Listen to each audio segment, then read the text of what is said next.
Carmona é um município da Espanha, na província de Sevilha, uma comunidade autônoma de Andaluzia, com cerca de 924 km² e com a população de apenas 27 mil habitantes. A pequena cidade fica a cerca de 40 km de Sevilha e, na parte mais afastada, ergue-se do topo de uma saliência, dominando um longo terreno baldio, um prédio antigo e semi-arruinado, com uma aparência sombria e grandes dimensões, e que traz consigo uma lenda demoníaca. Estamos falando do famoso Mosteiro do Diabo, um lugar onde, segundo dizem, o próprio demônio habita.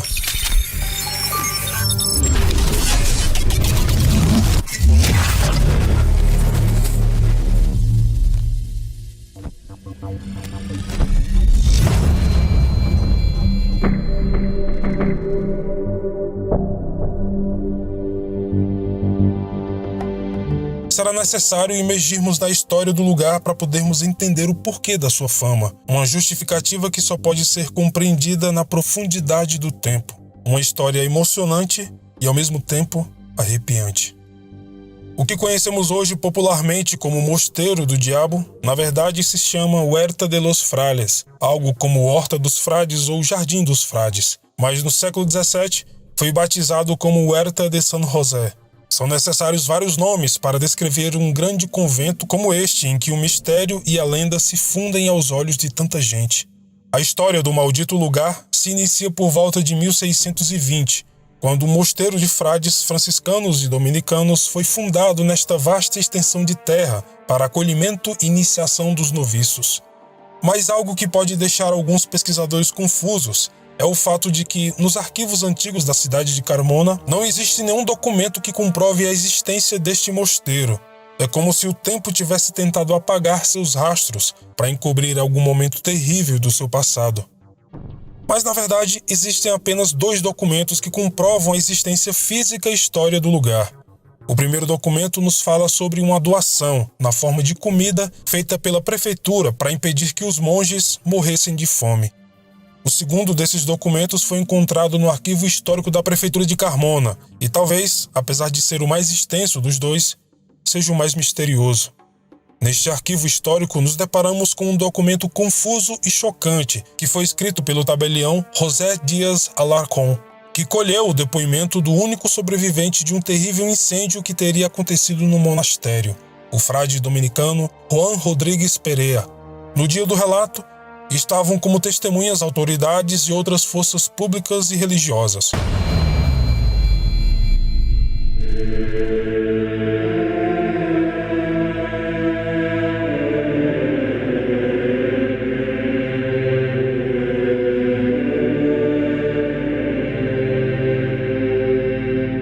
Juan conta os acontecimentos ocorridos no monastério, onde um misterioso incêndio ceifou a vida de pelo menos 15 frades.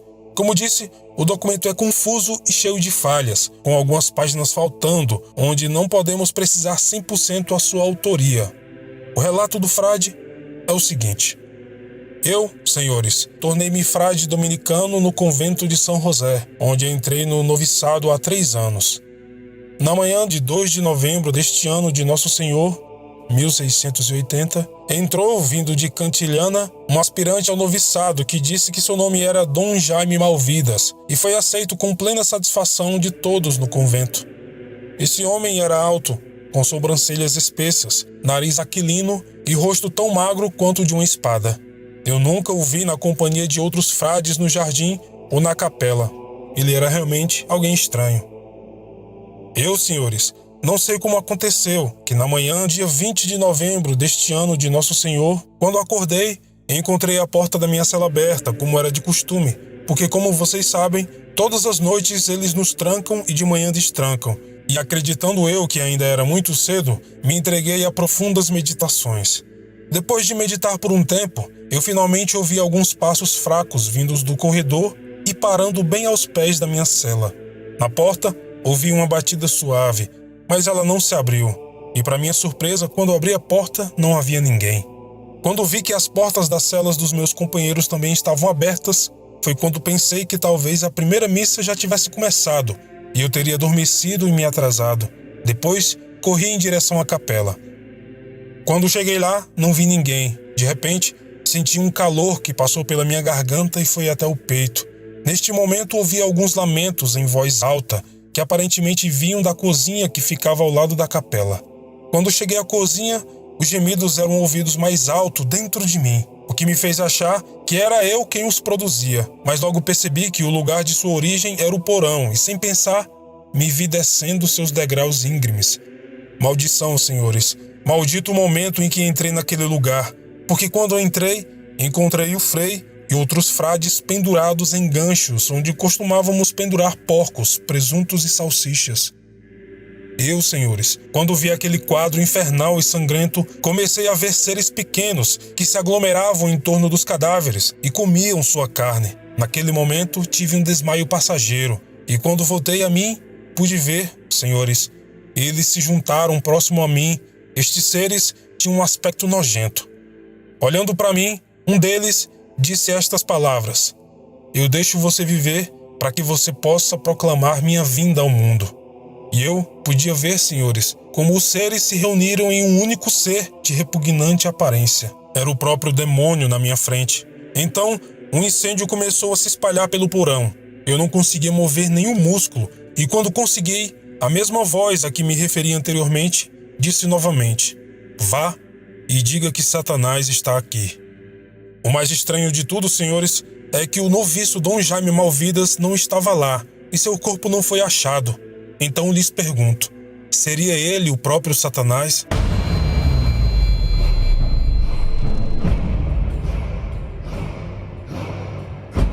Esta é apenas uma parte deste documento aterrorizante que nos fala sobre demônios, seres estranhos e terríveis assassinatos dentro do prédio. Mas seria este o produto da imaginação de alguém? Ou realmente aconteceu? Como dito, não há nenhuma outra informação sobre os tempos do monastério além destes poucos documentos.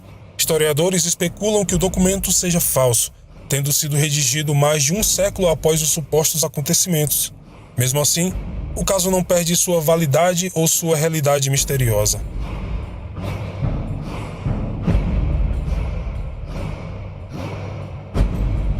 Outra parte atraente deste documento é que o xerife local, Alonso Sanz de Heredia, relata que na época do enterro dos monges assassinados, um fato incomum e não menos chocante teria acontecido. O enterro foi realizado nos terrenos do porão e na frente de muitos habitantes de Carmona. Eles testemunharam um fenômeno sobrenatural. Segundo o relato, o céu teria escurecido. Eles acenderam então 2 tochas, e entre as colunas de fogo teria surgido uma visão de um horrível rosto com vermes em sua face. Em seguida, uma luz branca formou uma silhueta humana. Todos ficaram aterrorizados. Outra parte estranha dessa mesma história é a tentativa de exorcismo de muitas pessoas que caíram nas mãos do próprio demônio após o enterro. Depois desses eventos, o lugar foi semeado com sal para remover a força demoníaca que lá habitava, mas que nada teria adiantado. O documento é tão impressionante quanto sua veracidade é duvidosa.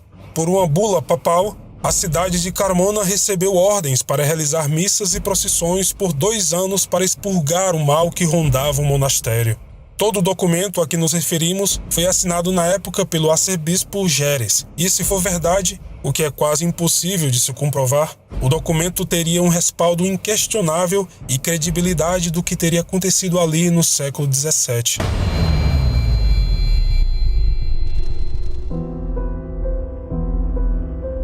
A história moderna do edifício também é cheia de histórias estranhas e experiências testemunhadas dentro dele. A reputação paranormal do prédio não passa despercebida aos moradores de Carmona e da região, muito menos aos pesquisadores que se aproximam do local para tentar entender o desconhecido. Um desses pesquisadores ousados que investigaram o local em várias ocasiões é Francisco del Toro, que com sua equipe de pesquisa estava entre as primeiras pessoas a investigar seriamente o que teria acontecido lá. As suas incursões ao local foram acompanhadas pelas câmeras de um canal de TV e testemunharam um fato singular.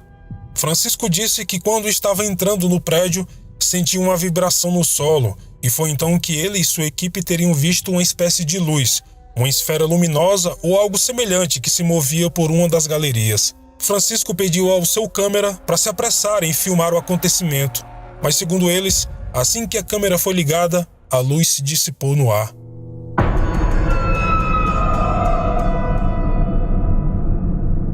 Algum tempo depois, José Félix Duran resolveu provar se tudo o que era relatado realmente teria acontecido. Apesar de ser um cético assumido, a sua história é um exemplo vivo do que pode acontecer com aqueles que tentam perturbar a quietude do antigo prédio. O que vivenciou e sentiu foi tão forte que ele abandonou o mundo da pesquisa paranormal. José relatou o seguinte: "Fomos investigar o lugar, atraído pela curiosidade e encorajados pela fama do monastério misterioso. Lá, começamos a ouvir ruídos estranhos, como golpes. Os detectores de atividade paranormal começaram a soar. Com certeza, não estávamos sozinhos. E de repente, começamos a sentir passos que se aproximavam de nós, além de um murmúrio distante que parecia uma espécie de salmo cantado vagarosamente. Quando o cântico parecia se aproximar e ganhar força, saímos correndo o mais rápido possível, pulando um dos buracos nas janelas. Nós deixamos todo o equipamento lá, e também o nosso desejo de continuar investigando. Foi algo aterrorizante. A experiência foi um choque para todos."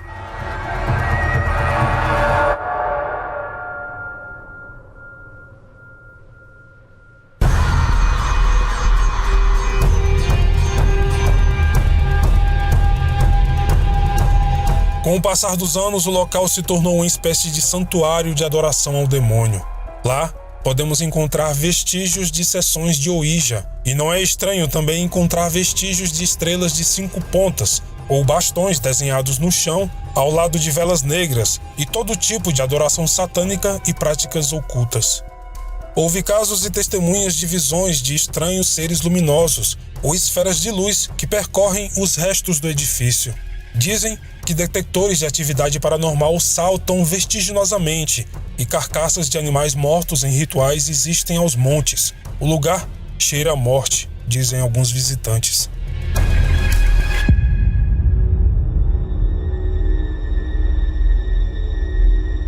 Estes são apenas alguns dos eventos que ocorreram no mosteiro amaldiçoado, onde também foram gravados áudios inquietantes que para muitos seria como um aviso ou lembrança de um passado tão nebuloso quanto desconhecido. Algumas testemunhas afirmam terem ouvido vozes dizendo: "Não santificado, morte, rezem por mim." São sem dúvidas mensagens estranhas para um lugar não menos estranho.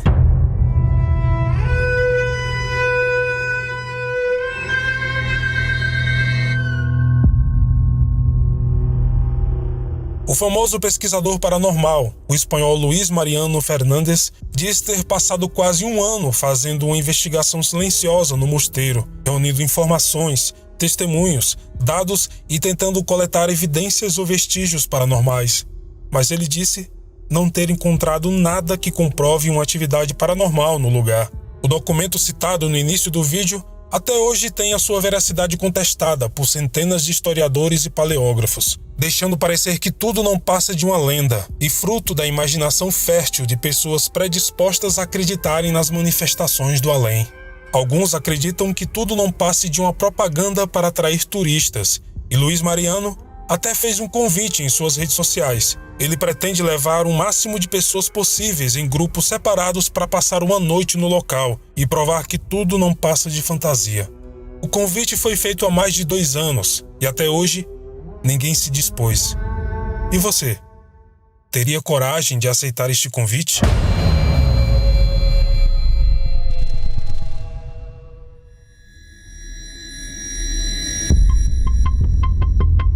Este foi o vídeo de hoje, espero que tenham gostado e gostaria imensamente de agradecer ao inscrito Parsifal que indicou este tema para o vídeo. Se você também quiser deixar a sua dica, você pode nos mandar um e-mail ou pode entrar em nosso blog paralelometafórico.blogspot.com e no canto direito inferior tem uma caixinha com o nome Deixe Sua Dica.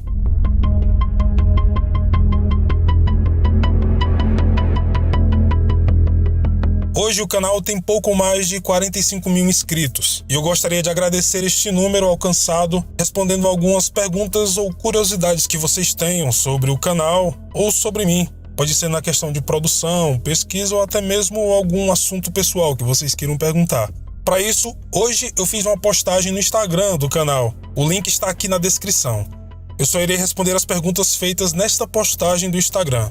Aproveitem e nos siga também nas outras redes sociais, como o Facebook e o Twitter. Lá eu sempre atualizo as postagens, muitas vezes antes de serem publicadas no YouTube. Lembrando que também temos o canal secundário do Paralelo Metafórico, que ainda não tem conteúdo.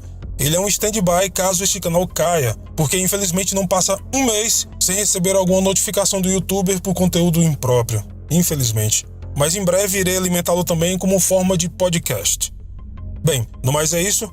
Espero que vocês tenham gostado do vídeo. Não esqueçam de deixar a sua pergunta no nosso Instagram. Muito obrigado novamente pelo carinho e atenção. E como sempre, nos vemos nos comentários. Até mais.